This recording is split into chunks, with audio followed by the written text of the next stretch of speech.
Graham, welcome back to Going Underground. Thank I've got you. to ask you, we've been told for years that there's no point really from an archaeological perspective in talking about the Americas. Why is this book so big, America Before? Well, you see, it was a long-held view. It's unfortunate to say this about something that defines itself as a science, but archaeology is very dogmatic.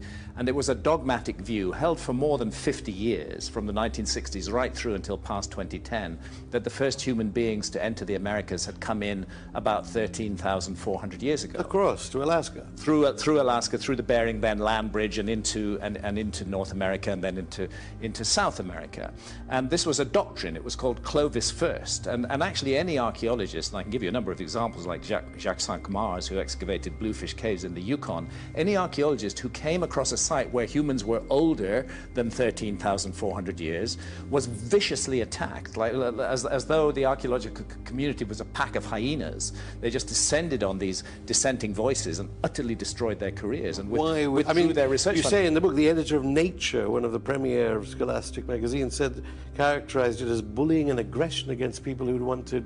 Exactly. Terrible bullying and aggression. And I often try to figure out why this is, and I think that maybe it is a natural human instinct to be territorial, and if your territory, your intellectual territory, is a particular idea about the past, you're going to tend to resist any ideas that contradict that. And if the stronger the ideas are, the stronger your resistance is going to be. And this, unfortunately, is the case, that for more than 50 years, evidence of humans in America much older than 13,400 years ago was simply dismissed, and anybody who attempted to go that way would not get research funding and would be ostracized by their colleagues and literally have their lives ruined. And this is most unfortunate, and it's not how science should proceed, because we now know that human beings have been in the Americas for tens of thousands of years before 13,400 years ago. In fact, the latest evidence puts them back more than 130,000 years in the Americas. And what that says to me is, if they were saying before that humans didn't come until 13,400 years ago and nobody should look, nobody should dig deeper, now we know they were there 130,000 years ago. That's more than 100,000 years of the American story that has not been told entirely because of the dogmatism of archaeology. And now reluctantly they're having to accept, all of the institutions are accepting, well, we're sorry, we got it wrong. But it's not just a matter of getting it wrong. It's a grave responsibility to be the profession that interprets the prehistory of humanity to the modern world. And it's a betrayal of that responsibility to be so dogmatic and to refuse to consider any possibility which doesn't fit with one's preconceived notions. And, you know, the net result is that we're left with 100,000 years of North American prehistory, which has been completely unstudied, and they're only now beginning to study it. And the evidence that's coming out, both in North America and South America, is absolutely stunning. All the old preconceptions are being Who benefited, though, apart from this professional class of archaeologists? And I know it's very multidisciplinary, this book, as you are saying, not just archaeology, genetics, biology, yes, but and also... the new science in genetics is one of the things that's breaking the logjam, because genetic evidence is coming up which can't be explained by the pre-existing paradigm. For example, the pre-existing paradigm held that human beings had only entered America one way, that they'd come up through North Asia into Siberia, across the Bering Straits, which were then a land bridge, down through North America and on into South America. The problem that DNA has thrown up is that we have a very strong genetic relationship between Australasians, Aborigines and Melanesian people from Papua New Guinea, and certain tribes in the Amazon jungle. Now, if you could find that DNA footprint in Central America and in North America as well, it wouldn't challenge the existing dogma.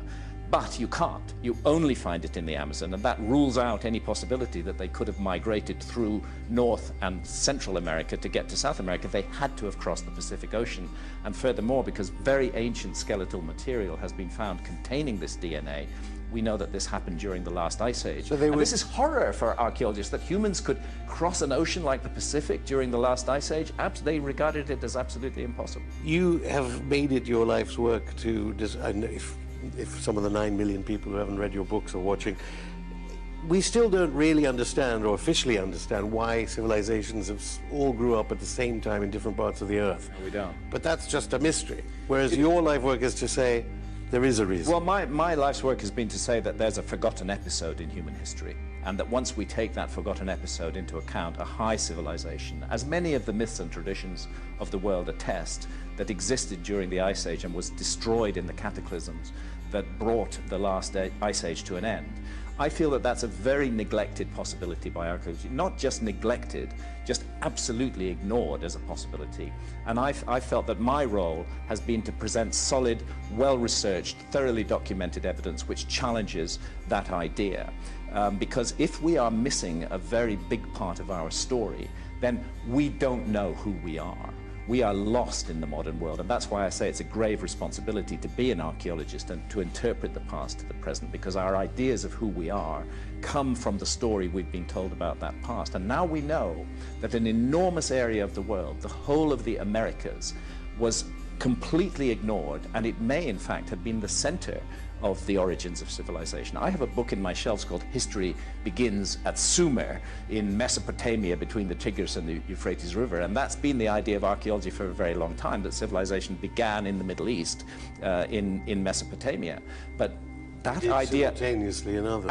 And then all over the world. But what's beginning to change that is evidence, much earlier evidence of civilization, as we would call it. For example, Göbekli Tepe in Turkey. And it's pushing the date back right to the edge of the last ice age. And those very early sites show evidence of great advanced technology.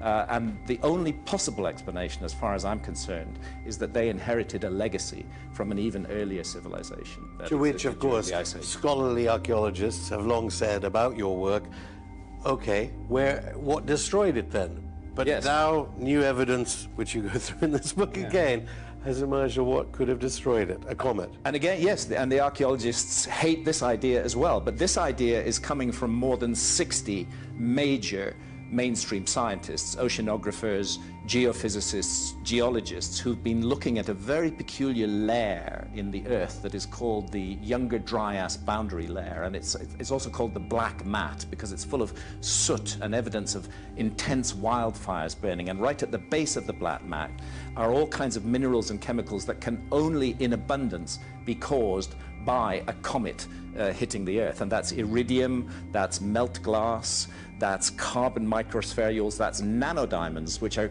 physically created by the heat and shock of the impact. And these are distributed across tens of millions of square miles of the Earth's surface, and they all date to 12,800 years ago.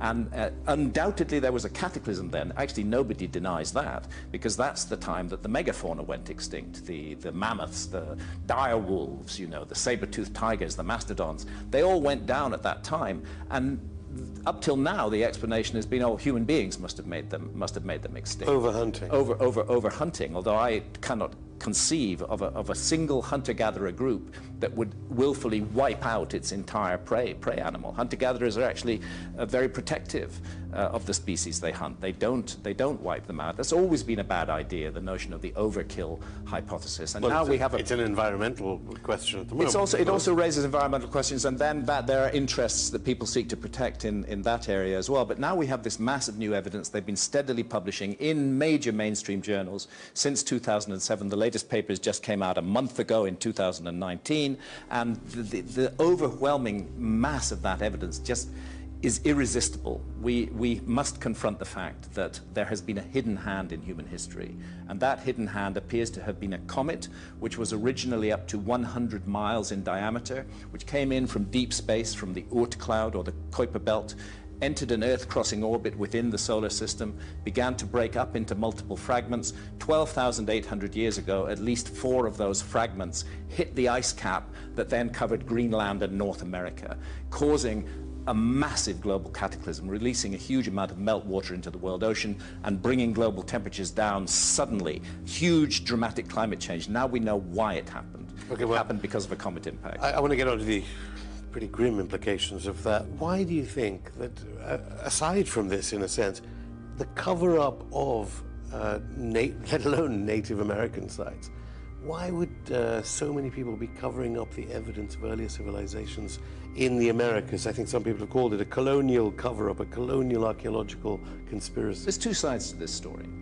In one side of the story is the way America was conquered by basically Anglo-Saxons.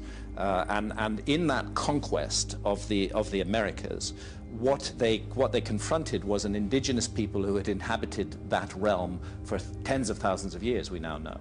And the first thing they did was to attempt to exterminate them physically, to get them out of the way. And when that became objectionable, the next measure was to exterminate their culture, to rub it out, to pour scorn upon it, to say that it was of no value, that in a sense the absurd and monstrous argument was that the Native Americans deserved what was done to them because they were supposedly not capable of any high culture. We now know that that's completely untrue, and that was a conspiracy. That was a conspiracy to destroy Native American culture and thus to legitimize the conquest and the massive theft of land. And it carried on into the 20th century with the so-called boarding schools, where Native American children, almost all of them, were taken away from their families. We've talked about hundreds of miles away and put in schools and taught that their culture was rubbish and indoctrinated with Western We've actually culture. talked about them on this program, but I mean, in the book you say that you use the work of UCLA's Professor David Wilkinson, that the so-called Amazonian cities, yes. so London around the 16th century, 60,000 population, there were cities there. There were enormous cities in the Amazon. This is another piece of the new evidence that's overwhelming the old ideas. Because the old idea was that there were no humans in the Amazon until about 1,000 years ago, that the Amazon, although it's a luxuriant rainforest, has poor soils, and that it was impossible for human beings in large numbers to survive there.